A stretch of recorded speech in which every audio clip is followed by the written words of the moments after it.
Esta semana mi esposa recibió la noticia de que está embarazada. No, mentira.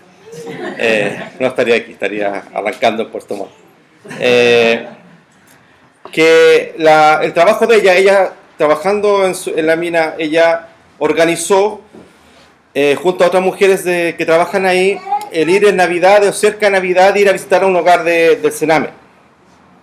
Obviamente ya este año no fue, pero sí las del grupo fueron nuevamente a llevar estos regalos a los niños y hacer una fiesta, bien bonito lo que hacen. Y una niña preguntó por ella. Y le dijeron, bueno, ella no estaba porque ella le contaron todo. Entonces la niña le dijo, mande saludos y que no se olvide de mí. Cuando mi esposa escuchó eso, le dijeron eso, se emocionó mucho, lloró mucho, estaba muy impactada por lo que pasó. Yo le dije, bueno, pero ¿qué hiciste tú con ella?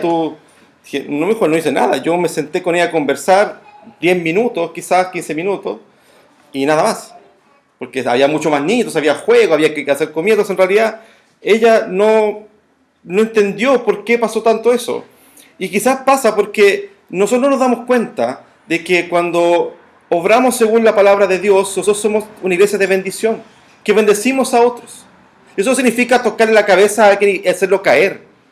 O como que solamente conozca el Evangelio, que gran parte de la bendición, sin duda. Pero hay veces que hay gente que quisiera ser escuchada y es bendecida al solo ser escuchada. Y una comunidad como una iglesia no debe ser una iglesia fría en ese sentido. Debe comprender que todos nosotros somos hombres y mujeres de bendición. Eso no quiere decir que andamos por la calle tocando a la gente en las cabezas diciendo yo te bendigo, porque eso no es así. Sino que el ser hombres y mujeres que vivan el Evangelio, realmente, de verdad, claramente lleva una bendición. Cuando vivimos el Evangelio, en la integridad del Evangelio, no solamente en las 4 paredes de un templo, ahí somos de bendición. Porque vivimos y mostramos el amor de Dios. Recuerda que Jesús nos dice, pero yo os digo, amad a vuestros enemigos, bendecid a los que os maldicen, haced bien a los que os aborrecen, y orad por los que os ultrajan y os persiguen, para que seáis hijos de vuestro Padre que está en los cielos, que hace salir el sol sobre los malos y sobre los buenos, y que hace llover sobre justos e injustos. Jesús nos demanda, esto está en el marco de la parábola del buen samaritano. En ese contexto le pregunta a Jesús, ¿quién es? ¿A quién debemos hacer nuestra misericordia? Y Jesús dice, a todos. Amad a vuestros enemigos. Amad a vuestros enemigos. Qué difícil, ¿no? Qué difícil es el Evangelio cuando nos vemos así. Amar a quien que nos aborrece, que nos maldicen, que le hace mal, que nos ultrajan, que nos persigue. Es difícil porque nosotros creemos que debiéramos siempre ser bendición con cosas buenas. La bendición siempre son cosas buenas. Nunca son cosas malas. Dios no te bendice con cosas malas. Dios no te bendice con pruebas, con dificultades, con dolor. Dios no te puede bendecir así. Dios solamente te puede bendecir con cosas buenas. Sin embargo, lo que la Biblia nos muestra es que Dios también bendice cuando nos ultrajan, cuando nos persiguen, cuando nos maltratan, cuando nos aborrecen. Porque estamos cumpliendo su voluntad. Una iglesia perseguida no es una iglesia maldita. Es una iglesia bendecida. La iglesia más bendecida del Apocalipsis es la pequeña, pobre y perseguida. Y es la mejor iglesia que Dios describe. Jesús describe un montón, 7 iglesias, ¿cierto? Todas son iglesias grandes, buenas, poderosas, pero una es pequeña, es perseguida y es pobre. Y a esa, Jesús le dice, esa es la mejor iglesia. ¿Quieren ser una buena iglesia? Sean como esa iglesia. Pobre, perseguida. Porque Dios te bendice también ahí. Sería un error, sería pensar en una idea muy romántica y casi de Hollywood de entender de que Dios siempre da cosas buenas. No. Dios también te bendice en una enfermedad, Dios también te bendice en la muerte. Dios también te bendice en la persecución. Es difícil cuando hoy día la iglesia dice, oremos para que no nos persigan. ¿Qué tiene de malo que te persigan? ¿Para ti no morir es Cristo? ¿No dices con toda libertad y con toda ganas decir, para mí el vivir es Cristo y morir es ganancia? Si yo estoy dispuesto a dar mi vida por ti. Pero a la más pequeña persecución decimos, no, Señor, mejor que no. Mejor que hemos todos bien. Dios bendice y cuida a un pueblo, incluso en las dificultades y en las pruebas. ¿O no dice Salmo 23 que aunque ande valle sobre muerte, no te veré mal alguno porque tú estarás conmigo? Voy a pasar por ese valle sombra de muerte. Voy a pasar por esa dificultad, por ese dolor. Pero Dios me bendice porque está conmigo.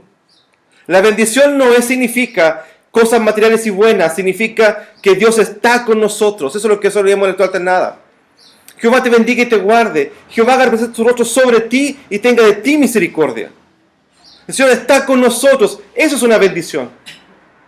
Que Dios viva en la eternidad y que su Espíritu Santo viva en nosotros, eso es la bendición. Una iglesia que bendice, una iglesia bendita, tiene que comprender esto. Muy difícilmente encontraremos uno entre 100 que desee para sus adversarios salud y prosperidad. Antes, por el contrario, hallaremos que la mayoría suelta las riendas y se lanza a maldecirlos, decía Calvino contestando este texto.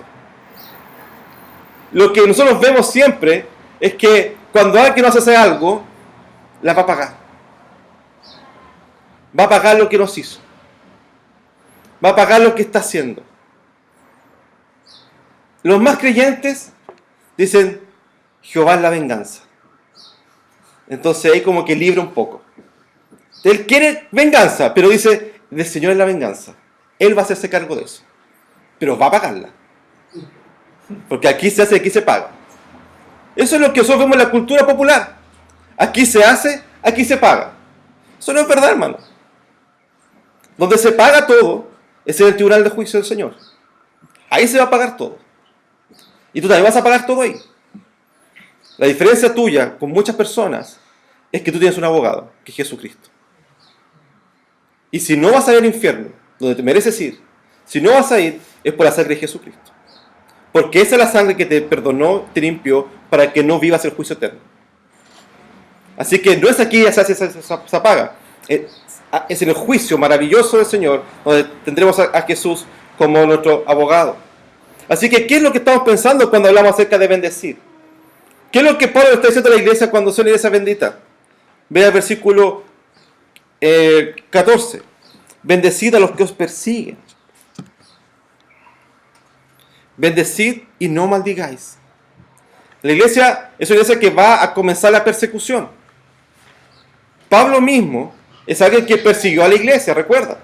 Recuerda que Pablo se convierte o es transformado por el Espíritu Santo yendo a matar cristianos.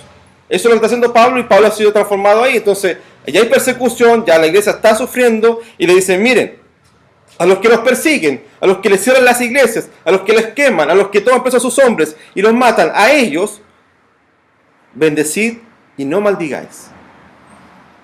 La iglesia hoy día debe comprender cómo debe ser una iglesia que es bendita. Y una iglesia que bendice es una iglesia empática. Ve al versículo 15. Gozaos con los que se gozan, llorad con los que lloran. La primera parte es fácil. Alegrarnos con los que se alegran es fácil. Nosotros nos alegramos. Cuando nació la pequeña Amelia, todos estamos alegres. ¿Por qué? Porque todos nos gozamos con los que se gozan. Pero llorar con el que llora es difícil. Porque hay que ser empático en el dolor del otro. No significa eso que entendamos, eso cuando dicen, yo entiendo tu dolor. No, eso no entendemos el dolor. Y la verdad creo que no es necesario entender el dolor del otro. Lo que sí es necesario es ser empático con su dolor. Saber que el que está sufriendo, el que está con dolor hoy día, el que tiene penas, el que pasa por pruebas hoy día, no es alguien que está maldito por Dios. Sino puede ser alguien que esté siendo probado por el Señor. Que esté siendo transformado por el Señor. Y esa transformación puede ser dolorosa. Todos hemos sido transformados y muchas de las cosas que hemos tenido que dejar ha sido difícil, ha sido doloroso. Hemos sufrido pérdidas dolorosas, pero el Señor siempre consuela y está con su pueblo. Así que deberíamos siempre ser empáticos con el otro. Proverbios dice, el que escarnece al pobre afrenta a su hacedor, y el que se alegra de la calamidad no quedará sin castigo. Alegrarnos por la desgracia del otro, simplemente porque no creemos en lo que el otro cree, simplemente porque no nos gusta su pensamiento, simplemente porque a nuestro juicio se lo merecen. Eso es ir en contra de Dios. Y eso es difícil. Si algo triste estalló en nosotros gracias a este estallido social, es que tristemente la iglesia se ha puesto partidaria de movimientos políticos. Sacaron nuestros ídolos. Entonces la iglesia está dividida en una iglesia de derecha y una iglesia de izquierda. Quien apoya a carabineros es de derecha. Quien apoya a los manifestantes de izquierda. Y tristemente la iglesia se para frente a eso, como que si esa es la solución. Bueno, tu solución no está en eso. Un pacto social no es lo que nosotros queremos. Es que venga tu reino. Eso es lo que nos enseñaba el Padre Nuestro, ¿no? Venga tu reino, porque el único gobierno en justicia, sin maldad, sin pecado, es el del Cristo, no es de un partido político. Sería muy triste que la iglesia estuviera dependiendo de un sistema político y económico, porque eso no es la iglesia. Es triste ver que hemos visto personas y cristianos alegrándose porque alguien perdió un ojo porque se lo merecía, o feliz porque un cardenal le pegaron en el suelo porque se lo merecía. Eso no es de un creyente. El creyente debe amar a su prójimo, tener empatía con el dolor del otro. Es lo que el Señor nos enseñó a hacer. Jesús nos enseñó a hacer esto. Mismo Jesús nos dice en Lucas 10, y aquí un intérprete de la ley se levantó y dijo, para probarle, maestro, ¿haciendo qué cosa se le dará la vida eterna? Él le dijo, ¿qué está escrito en la ley? ¿Cómo lees? Aquel respondiendo dijo, amarás al Señor tu Dios con todo tu corazón y con toda tu alma y con todas tus fuerzas y con toda tu mente, y a tu prójimo como a ti mismo. Y le dijo, bien has respondido, haz esto y vivirás. ¿Sabes lo más difícil de este texto? Es amar a mi prójimo como a mí mismo. Jesús nos pone una cosa bien extrema, porque todos nos amamos. Todos nosotros nos queremos, ¿no? Hasta nos encontramos bonitos todos nosotros. No siendo bonitos, pero nos encontramos bonitos, simpáticos, inteligentes. Encontramos que todos lo sabemos.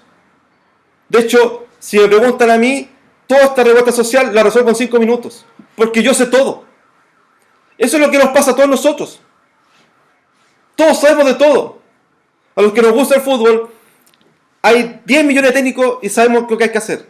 Menos Rueda. Rueda tiene idea de lo que tiene que hacer. Pero nosotros sí sabemos lo que tiene que hacer. Porque yo, si tomo ese equipo, salgo campeón del mundo. Saco a Vidal, por ejemplo, y salgo campeón del mundo. Ese es nuestro problema. Que todos sabemos todo y no somos humildes. El Señor dice, así como tú te amas, debes amar al otro. Así como tú dices, yo amo a Dios con toda mi fuerza, yo amo con toda mi mente, yo amo siempre a Dios, con todo amo a Dios, me amo a mí con esa misma fuerza. ¿Amas al otro con esa misma fuerza? Es que difícil, ¿no? Para ser empático, para ser una iglesia que bendice, debe amar al otro como se ama a sí mismo. Debes amar a tu prójimo como a ti mismo. No al que te caiga bien, no a tu hermano que te gusta amar, a todos. Amarlos con la misma fuerza que tú te amas. Por eso el apóstol Pablo dice, sed pues imitadores de Dios como hijos amados, y andad en amor, como también Cristo nos amó, y se entregó a sí mismo por nosotros. Ofrenda y sacrificio a Dios en olor fragante. Jesucristo se entregó por hombres y mujeres que lo odiaban, como tú y como yo. Jesucristo va a una cruz y se entrega por hombres y mujeres que lo odiábamos, que lo detestábamos, que no nos gustaba. Pero Cristo fue a la cruz y murió por nosotros. Así debemos amarnos. Así debe ser empática la iglesia. Tu comunidad, tu iglesia del Señor, tú debes ser empático con el otro. Llorar con el que llora. Aquel que sufre. Aquel que pasa por dificultades y pruebas. No juzgarlo. Porque no sabe las pruebas que él tiene. Porque no sabe si la prueba que está pasando es más difícil. O a lo mejor para ti no es difícil. O a lo mejor para la prueba de tu hermano para ti es muy fácil. Pero para él es una cosa muy difícil. Y a lo mejor tu prueba para ese hermano es muy fácil. Cada uno ha sido probado como el Señor quiere que sea probado. Y las áreas que tiene que ser probado. Así que en ti y en mí debe haber empatía con respecto al otro. Pablo le dice a hermanos que tienen que llorar con aquel que llora y que sufre. Así de la misma forma como se alegra y se goza con el que está alegre. No elijamos con quién estar feliz. No elijamos a quién apoyar. El Señor nos manda y demanda a todos nosotros el amar a nuestro prójimo como a nosotros mismos. Ve el verso 16 y 17.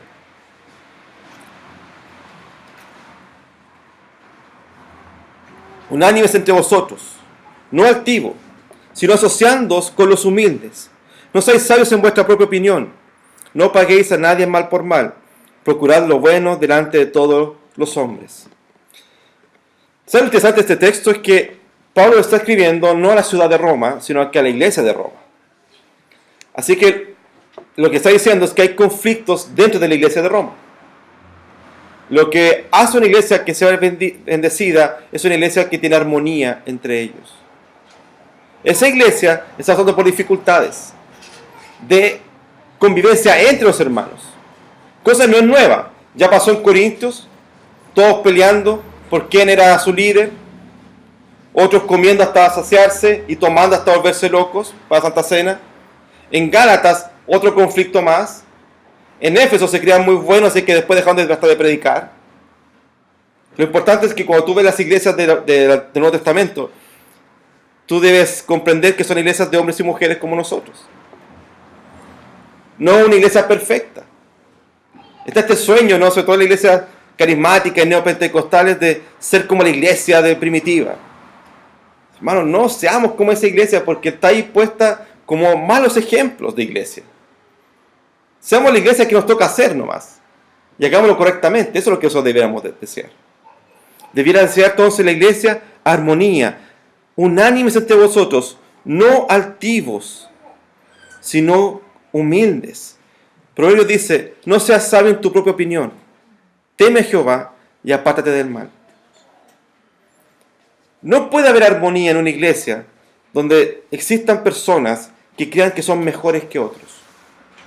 O que crean que simplemente ellos, por ser de la iglesia, el Señor les debe algo. Dios no te debe nada, hermano.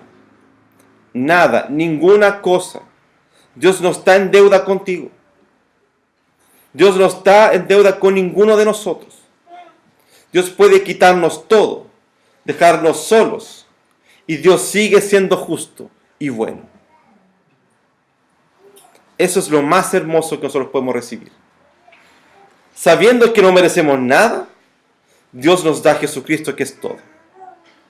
Sabiendo que tú y yo podemos estar desnudos, solos, sin nadie, enfermos, Dios sigue siendo justo porque es lo que merecíamos. Pero en su infinito amor, Él no hace eso con nosotros. Él nos da a Jesucristo nuestro Salvador. Y además, montones y montones de añadiduras. El problema es que nosotros despreciamos muchas veces la mano de Dios. Es por eso que dice, no sean sabios en vuestra propia opinión. No altivos. Fíjate lo interesante de esa palabra. El apóstol Pablo le llama a una iglesia que debe ser humilde, que debe vivir para el servicio al Señor. Y dice, ustedes no sean altivos. O sea, hay altivos en la iglesia. No sean altivos. No crean que son mejores que otros. No crean que son más santos que otros. Mi experiencia triste de la iglesia que en la que yo nací es que en mi iglesia habían personas de mi familia que pensaban que eran más importantes que otros porque mi familia fue la que fundó esa iglesia donde yo nací. En la placa de los fundadores está el apellido mío, está mi familia la que está ahí. Mi bisabuelo fue el fundador de esa iglesia. Mi abuelo fue el primer presbítero de esa iglesia. Así que esa iglesia tiene mi nombre. Y mucha gente de mi familia pensaba que porque mi abuelo o mi bisabuelo habían sido presbiterianos y hombres de Dios ahí sirviendo al Señor, todos ellos son presbiterianos. Y casi que la iglesia depende de ellos. Hasta que yo dije que eso era mentira y muchos me eliminaron de WhatsApp y de Facebook y cosas así. Sigo amándolos, sigo orando por ellos, pero no es verdad. Tú no eres ser importante aquí. No es tu historia. La historia de la redención es la historia del Señor. En Navidad no celebramos tu nacimiento. Recordamos la encarnación de Dios en Jesucristo. Eso es lo que recordamos. Las iglesias pasan, los nombres pasan.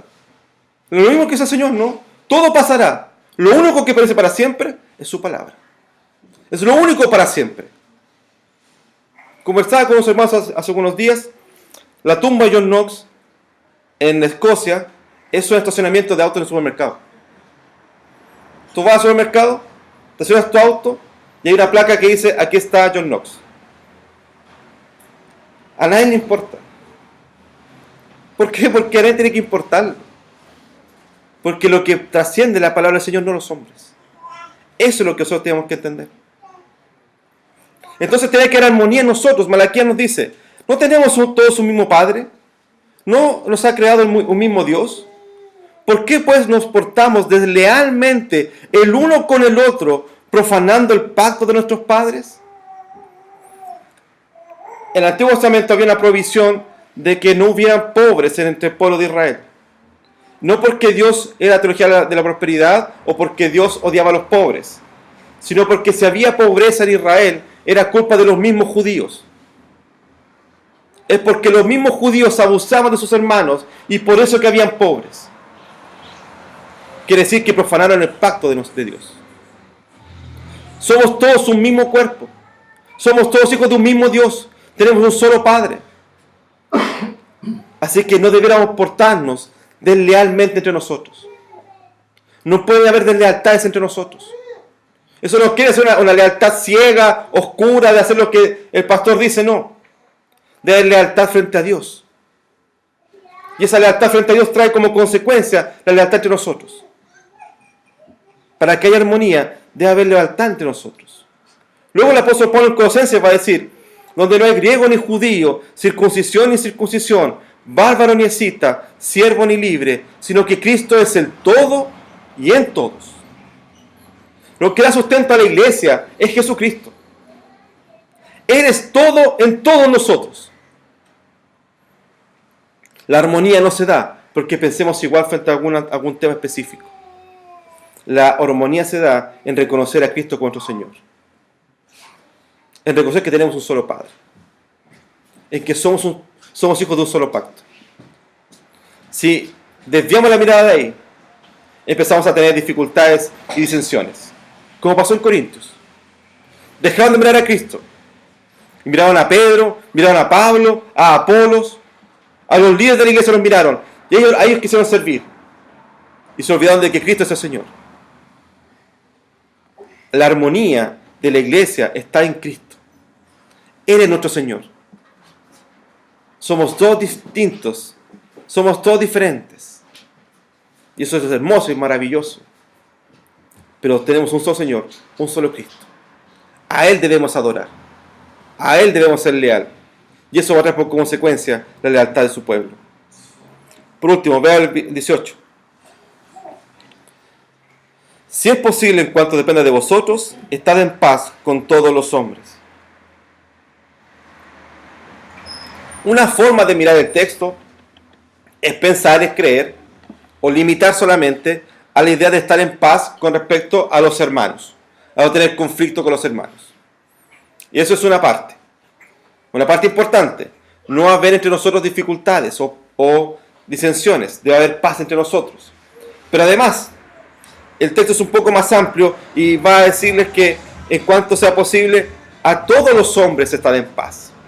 Pero ¿cómo estar en paz con todos los hombres? Quiere decir que me lleve bien con todas las personas, que yo sea casi como Gandhi, que a todo el mundo tenga paz. No tiene que ver con eso.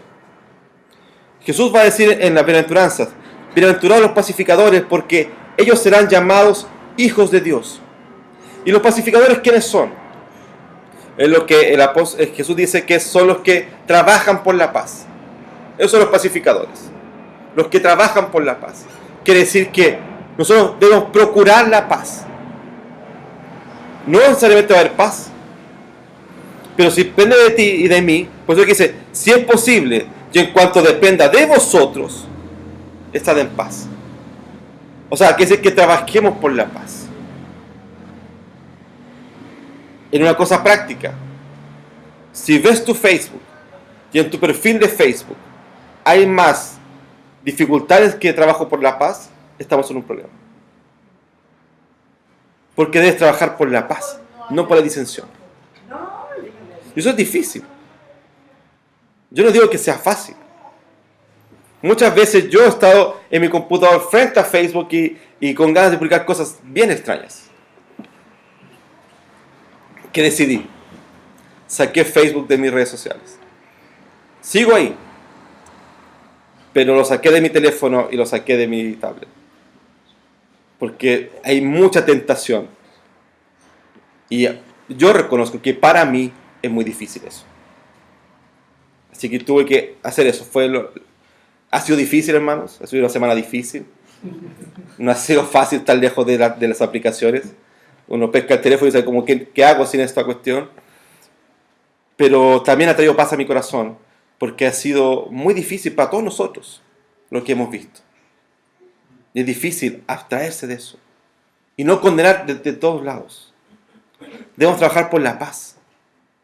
Pero además, ¿cómo trabajamos por la paz? El apóstol Pablo dice en Efesios: y calzados los pies con el apresto del evangelio de la paz. Para traer paz, tú y yo debemos reconocer un ministerio maravilloso que Dios nos ha regalado, que es el ministerio de la reconciliación. Para que exista paz en el mundo, lo único que puede traer paz es el príncipe de paz, Jesucristo. Lo único que va a traer paz al mundo es Jesucristo, no otra cosa. Si tu esperanza está puesta en otra cosa para la paz, has desviado tu mirada, porque la mirada tuya y mía debe ser Jesucristo, porque ahí está la paz. Pablo nos dice, y todo esto proviene de Dios, que nos reconcilió consigo mismo por Cristo y nos dio el ministerio de la reconciliación. Que Dios estaba en Cristo reconciliando consigo al mundo, no tomándoles en cuenta a los hombres sus pecados, y nos encargó a nosotros la palabra de la reconciliación. Así que somos embajadores en nombre de Cristo, como si rogase por medio de nosotros, os rogamos en nombre de Cristo, reconciliados con Dios. Mira el ministerio maravilloso que Dios te ha dado. El ministerio de la reconciliación. Palabras que nosotros como país hemos visto hace muchos años. El país, después que salió de la dictadura, fue llamado a reconciliarse. Y hubieron frases duras, ¿no? Ni perdón ni olvido, no hay reconciliación. Otros diciendo, hay reconciliación y olvidemos como que para todo pasó. Es difícil. Y se chocan dos posturas. Para ti y para mí, el ministerio de reconciliación es alguna obligación. Somos llamados a predicar a otros. No desde el punto de vista de la paz humana, sino de entender de que Cristo nos perdonó. Y así como Cristo nos perdonó a nosotros, tenemos que predicarles a otros de que también Cristo los perdonó. De que en Jesucristo hay solo perdón. Eso debemos predicar. Y eso reconcilia al hombre con Dios. Eso trae paz al hombre también. Si es posible, hay que estar en paz con todos. Pero para estar en paz, debemos predicar de Jesucristo. Para tener paz en nuestras vidas y tener paz en la sociedad, Cristo debe ser el centro, no otra cosa. Hemos desviado la mirada y puesto la mirada en los hombres, puesto las soluciones que los hombres han dado, cuando lo que deberíamos buscar es la reconciliación por medio de Jesucristo, nuestro Señor. La iglesia tiene que comprender su ministerio y su gran labor de la reconciliación. Lo que debemos preguntarnos entonces es no qué estamos haciendo. Y no me refiero solamente a actos, sino que deberíamos entender si estamos cumpliendo nuestro ministerio, la reconciliación. Si es que estamos predicando verdaderamente. Si tu vida es un reflejo de la predicación de Jesucristo. Si tu vida es un reflejo de que Cristo te perdonó por su sangre. Si no estamos haciendo eso, hermanos, estamos pecando delante del Señor. Porque no estamos cumpliendo nuestro ministerio. Y nuestro ministerio es maravilloso. Es hermoso. Tienes un privilegio que los ángeles tienen, que desean y no tienen. Pero tú tienes ese ministerio maravilloso. La predicación de la reconciliación en Cristo Jesús. Una iglesia que es bendita. No es una iglesia con posesiones materiales. Es una iglesia que cumple su ministerio. Que es empática con el otro. Que es empática con el que sufre. Que ama al que sufre. Que se duele con el que tiene dolor. Hay una iglesia que está bendecida ahí. Una iglesia que vive la armonía. Pero la armonía entendiendo de que somos hijos de un solo Padre. Y que cumple con el ministerio de la reconciliación. Seamos una iglesia bendita para la gloria de Dios. Para que su nombre sea exaltado por los siglos. Oremos.